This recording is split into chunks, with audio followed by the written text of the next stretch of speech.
Subscribe करिए हमारे channel target UP TET CTET को और बेल आइकन को दबाइए। हेलो फ्रेंड्स, मैं रेनू स्वागत करती हूँ आप सभी भावी अध्यापक एवं अध्यापिकाओं का आपके अपने channel target UP TET CTET में।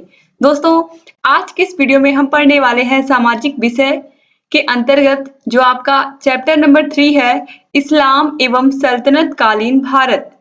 दोस्तों, आज इसी चैप्टर के हम सभी बहुविकल्पी क्वेश्चंस को पढ़ने वाले हैं। उम्मीद करती हूँ कि आप लोग भी बहुत ही अच्छे से इन क्वेश्चंस को समझते हुए चलेंगे मेरे साथ, क्योंकि दोस्तों आप जितने अच्छे से सभी क्वेश्चंस को पढ़ते हुए चलेंगे, आपको पता चलेगा कि आपने कितने क्वेश्चंस बिल्कुल सही अटेंड किए, कितने क्वेश्चन आपको पहले से आ रहे थे और किस क्वेश्चन में आप थोड़ी बहुत चीजें मिस कर रहे थे और ऐसे कौन से क्वेश्चन जो आपको बिल्कुल याद ही नहीं थे। तो ये बहुत जरूरी है कि आप इसको ध्यान से करिएगा। और इससे पहले कि जितने भी वीडियोस हैं, आपको सभी का लिंक डिस्क्रिप्शन बॉक्स में मिल जाएगा। आप सभी वीडियोस को आसानी से वहां से देख सकते हैं। साइड में आई बटन पर भी क्लिक करके आप देख सकते हैं सभी वीडियोस को।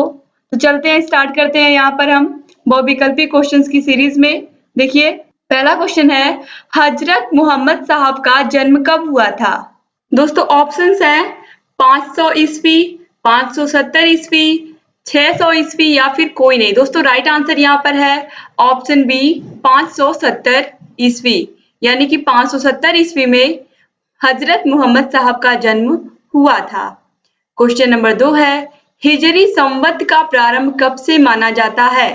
ऑप्शंस हैं 622 ईस्वी, 630 ईस्वी, 632 ईस्वी या फिर 640 ईस्वी। दोस्तों राइट आंसर है ऑप्शन ए 622 ईस्वी। तो ऑप्शन ए को हम सही कर देंगे। अब हम आगे बढ़ते हैं। क्वेश्चन नंबर 3 है, गुलाम वंश का शासनकाल रहा, यानी कि जो गुलाम वंश था उसका शासनकाल कब तक रहा?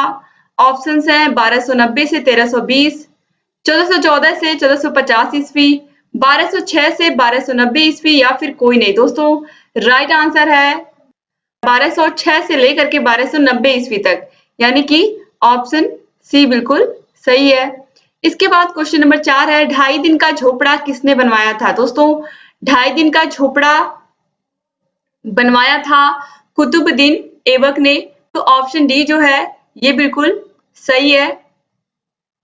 अब दोस्तों अगर एग्जाम में क्वेश्चन पूछता है कि कुतुब मीनार का निर्माण किसने शुरू करवाया था?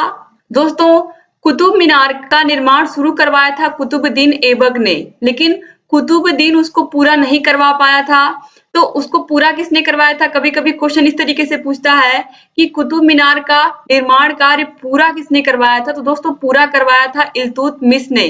तो ये भी आप याद रखिएगा एग्जाम में, चाहे 2.5 दिन का झोपड़ा हो या फिर कुतुब मीनार हो, दोनों ही बहुत ही महत्वपूर्ण है। इसके बाद क्वेश्चन नंबर 5 है, खिलजी वंश का पहला शासक कौन था? ऑप्शन है जलालुद्दीन खिलजी, अलाउद्दीन खिलजी, दोनों या फिर कोई नहीं। दोस्तों राइट आंसर है ऑप्शन ए जलालुद्दीन खिलजी, यानी कि ऑप्शन ए बिल्कुल सही हो गया। दोस्तों क्वेश्चन नंबर 6 है, तुगलक वंश का संस्थापक कौन था? ऑप्शंस हैं फिरोज तुगलक, गयासुद्दीन तुगलक, मोहम्मद तुगलक या फिर ये सभी। तो दोस्तों राइट आंसर है ऑप्शन बी गयासुद्दीन तुगलक। आगे बढ़ते हैं। क्वेश्चन नंबर 7 है, सैयद वंश की स्थापना किसने की थी? मोहम्मद शाह, फिरोज तुगलक, खिज्र खां या फिर आलम शाह। तो दोस्तों राइट आंसर है ऑप्शन सी खिज्र खां, यानी कि सैयद वंश की स्थापना किसने की थी? खिज्र खां ने की थी। क्वेश्चन नंबर 8 है, तैमूर ने भारत पर आक्रमण कब किया था? ऑप्शंस है 1398 ईस्वी, 1365 ईस्वी, 1369 ईस्वी या फिर 1368 ईस्वी में। तो दोस्तों राइट आंसर है ऑप्शन ए 1398 ईस्वी, यानी कि 1398 में तैमूर ने भारत पर आक्रमण किया था। दोस्तों बहुत ही खून खराबा किया था तैमूर ने भारत पर जब इन्होंने आक्रमण किया था, क्योंकि जहां कहीं भी इसको इस तरीके से मनुष्य दिखते थे वो एकदम से जैसे इसके ऊपर एक तरीके से सनकी था, इसको हम बोल सकते हैं कि किस तरीके से इसने पूरे हमारे देश में आकर के लूटपाट तो इसने मचाई ही थी। आप लोगों को पता है कि जो मयूर सिंहासन है इसने भारत से उठा ले गया था ये, और इस तरीके से जो तैमूर था इसने, दोस्तों जो तैमूर है इसकी तुलना संसार के क्रूर हत्यारे, लुटेरों और दंगाइयों के रूप में इसकी तुलना की जाती है, यानी कि ये एक बहुत ही क्रूर शासक था और इसने केवल और केवल भारत में आकर के बहुत ही अधिक लूटपाट मचाई, बहुत ही अधिक नरसंहार किया और जितना इसके सामने जो भी आता था वो उसका शीश काट देता था। मतलब आप कह सकते हैं कि बहुत ही क्रूर इंसान था ये। तो इस तरीके से दोस्तों यहाँ पर राइट आंसर हो गया ऑप्शन ए, सन 1398 ईस्वी। क्वेश्चन नंबर 9 है, भारत के प्रथम सूफी संत थे मोइनुद्दीन चिश्ती, निजामुद्दीन औलिया, बख्तियार काकी या फिर बाबा फरीद। दोस्तों राइट आंसर है ऑप्शन ए, मोइनुद्दीन चिश्ती। तो ऑप्शन ए को हम क्या करेंगे, सही टिक कर लेंगे। इसके बाद क्वेश्चन नंबर 10 है, पृथ्वीराज रासों के रचनाकार हैं जयदेव, अमीर खुसरो, चंद बरदाई या फिर कलहर। दोस्तों पृथ्वीराज रासो चंद बरदाई की कृति है और ये मैंने आपको पिछले वीडियो में भी बताया था। पिछला चैप्टर जो है उसमें भी बहुत ही अच्छे से आप लोगों को एक्सप्लेन किया था कि पृथ्वीराज रासो चंद बरदाई की कृति है और ये बहुत ही महत्वपूर्ण कृति है क्योंकि एग्जाम की दृष्टि से आपके महत्वपूर्ण है। चाहे आपका यूपी टेट हो, सुपर टेट हो, ये क्वेश्चन कई बार रिपीट हो चुका है यूपी टेट में। आगे बढ़ते हैं हम। क्वेश्चन नंबर 11 है, मध्यकाल में भक्ति आंदोलन की शुरुआत किसने की? अलवार भक्तों ने, वैष्णव भक्तों ने, शैव भक्तों ने या फिर कोई नहीं। राइट आंसर हो जाएगा ऑप्शन बी, वैष्णव भक्तों ने। क्वेश्चन नंबर 12 है, विजयनगर की शासन पद्धति में राजा को कहा जाता था? ऑप्शन है प्रधानी, राय, सभा नायक या फिर महा प्रधानी। तो दोस्तों महाप्रधानी यहाँ पर दिया है ऑप्शन डी में, लेकिन राइट आंसर यहाँ पर हो जाएगा ऑप्शन बी, राय। ठीक है, यानी कि विजयनगर शासन की पद्धति में राजा को राय कहा जाता था। क्वेश्चन नंबर 13 है, महमूद गजनबी ने सोमनाथ के मंदिर पर कब आक्रमण किया था? दोस्तों महमूद गजनबी ने सोमनाथ के मंदिर पर 1023-24 में आक्रमण किया था, यानी कि 1023-1024 के बीच में इसने आक्रमण किया था और इसने पूरी तरीके से मंदिर को ध्वस्त कर दिया था।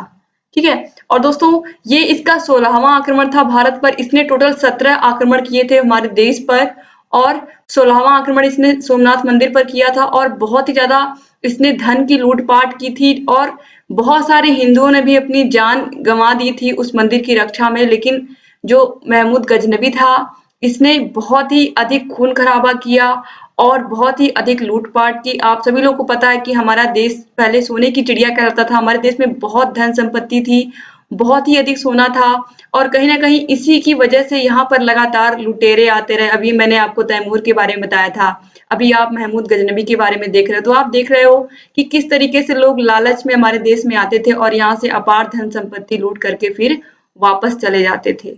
तो इसके बाद दोस्तों अगला क्वेश्चन है क्वेश्चन नंबर 14, तराइन के मैदान में मोहम्मद गोरी का किस राजा के साथ युद्ध हुआ था?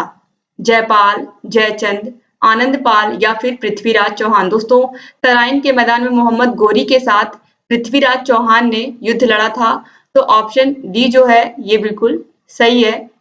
1191 में तराइन का प्रथम युद्ध हुआ था, 1192 ईस्वी में तराइन का द्वितीय युद्ध हुआ था, आप याद रखिएगा। क्वेश्चन नंबर 15 है, गुलाम वंश का प्रथम सुल्तान था इल्तुतमिश, गियासुद्दीन बलबन, कुतुबुद्दीन ऐबक या फिर रजिया सुल्तान। दोस्तों राइट आंसर है ऑप्शन सी, कुतुबुद्दीन ऐबक। तो गुलाम वंश का संस्थापक किसे माना जाता है और ये भी क्या था, एक गुलाम था। कुतुबुद्दीन ऐबक क्या था, एक गुलाम था, इसीलिए इस वंश को हम किस नाम से जानते हैं, गुलाम वंश के नाम से जानते हैं। क्वेश्चन नंबर 16 है, गयासुद्दीन बलबन दिल्ली का शासक बना 1206 ईस्वी में, 1210 ईस्वी में, 1211 ईस्वी में या फिर 1266 ईस्वी में। दोस्तों राइट आंसर है ऑप्शन डी, 1266 ईस्वी में। क्वेश्चन नंबर 17 है, दिल्ली में लोधी वंश की स्थापना की किसने की? बहलोल लोधी ने, सिकंदर लोधी ने, इब्राहिम लोधी ने या फिर संग्राम सिंह ने। दोस्तों राइट आंसर है ऑप्शन ए, बहलोल लोधी ने लोधी वंश की स्थापना की थी। इसके बाद आगे है क्वेश्चन नंबर 18, तालीकोटा का युद्ध कहाँ हुआ था? सन 1565 ईस्वी में। तालीकोटा का युद्ध हुआ था सन 1565 ईस्वी में, 1568 ईस्वी में, 1560 ईस्वी में या फिर 1590 ईस्वी में। दोस्तों राइट आंसर है ऑप्शन ए, 1565 ईस्वी में। क्वेश्चन नंबर 19 है, विजयनगर साम्राज्य की शासन व्यवस्था में राज्य को कितने प्रांतों में बांटा गया था? ऑप्शन हैं 6 प्रांत, 15 प्रांत, 20 प्रांत या फिर 30 प्रांत। दोस्तों राइट आंसर है ऑप्शन ए 6 प्रांत। क्वेश्चन नंबर 20 है, सल्तनत काल में सैनिकों को नगद वेतन देने की प्रणाली अपनाई, यानी कि किसने सल्तनत काल में, इस्लाम काल में, या फिर ये कह सकते हैं कि इस्लामिक युग में किसने सबसे पहले सैनिकों को नगद वेतन देने की प्रणाली अपनाई? आज के टाइम पर तो सबको मिल ही रहा है, लेकिन नगद वेतन देने की जो प्रथा शुरू की थी वो किसने शुरू की थी सल्तनत काल में? तो यहाँ पर ऑप्शंस हैं इल्तुतमिश ने, नासिरुद्दीन महमूद ने, रजिया ने, अलाउद्दीन खिलजी ने। दोस्तों राइट आंसर है ऑप्शन डी अलाउद्दीन खिलजी ने। तो अलाउद्दीन खिलजी का नाम तो आप लोगों ने सुना होगा, जिसने भी पद्मावत मूवी देखी है उन्हें अच्छे से पता होगा अलाउद्दीन खिलजी कौन था। तो ऐसा नहीं है दोस्तों, जो मूवीज होती हैं वो भी बहुत सारी चीजें हमें सिखाती हैं, खासकर जो ऐतिहासिक कहानियां होती हैं वो हमें पता चलती हैं। जैसे कि उसी मूवी में आप देखोगे उसमें घूमर नृत्य के बारे में बात की गई है, घूमर डांस के बारे में बताया गया है, और भी बहुत सारी चीजें उससे बदलती है, कौन कौन से युद्ध लड़े थे अलाउद्दीन खिलजी ने। तो ऐसा नहीं है, हमें बहुत सारा ज्ञान मिलता है मूवीज से भी। अब हम आगे बढ़ते हैं, क्वेश्चन नंबर 21 है, सल्तनत काल में प्रांत को कहते थे राज्य, इक्ता, परगना या फिर सिख? तो राइट आंसर है ऑप्शन बी इक्ता। क्वेश्चन नंबर 22 है, सूफी संत निजामुद्दीन औलिया की दरगाह स्थित है आगरा में, लखनऊ में, कानपुर में या फिर दिल्ली में? तो निजामुद्दीन औलिया की दरगाह आप सभी लोग को अच्छे से पता है कहाँ स्थित है, दिल्ली में है। तो इस तरीके से दोस्तों यहाँ पर 22 क्वेश्चंस मैंने बताए। उम्मीद करती हूँ कि आप लोगों ने बहुत सारे क्वेश्चंस में से सही किए होंगे, और जितने भी क्वेश्चन सही हैं आप लोग प्लीज कमेंट बॉक्स में कमेंट करके बताना मत भूलिएगा। और इसके अलावा अगर कहीं कोई भी डाउट है तो भी आप पूछ सकते हैं दोस्तों। उम्मीद करती हूँ कि ये वीडियो आपको बहुत काम आएगा, और लगातार ऐसे ही वीडियोस हम आप लोगों के लिए लेकर के आ रहे हैं, सभी सब्जेक्ट के आप सभी को पता है, और लगातार ऐसे ही वीडियोस लेकर के हम आते रहेंगे। बस आप ऐसे ही लगातार वीडियोस को देखते रहिए, जहां कहीं भी कोई भी समस्या है हमसे पूछते रहिए। आगे चल करके हम आपको UP TET, super TET, C TET सबकी तैयारी करवाने वाले। दोस्तों ऐसे ही हमारे चैनल से बने रहिए, सभी वीडियोस को देखते हुए रहिए, जहां कहीं भी कोई भी समस्या है हमसे पूछते रहिए। लगातार हम आपका मार्गदर्शन करते रहेंगे। और अगर अभी तक आपने हमारे चैनल को सब्सक्राइब नहीं किया तो दोस्तों प्लीज सब्सक्राइब कर दीजिए, और बेल आइकन को जरूर प्रेस कर दीजिए, ताकि हम जो भी वीडियोस बनाते हैं उसका नोटिफिकेशन आपके पास समय से पहुंच जाए, और आप लगातार ऐसे ही हमारे चैनल से बने रहें। तो एक बार फिर से आप सभी का बहुत बहुत धन्यवाद दोस्तों। मिलते हैं नेक्स्ट वीडियो में, तब तक आप लोग अपना ख्याल रखिएगा, अपने परिवार का ख्याल रखिएगा, और पढ़ते हुए तैयारी करते हुए रहिएगा। जय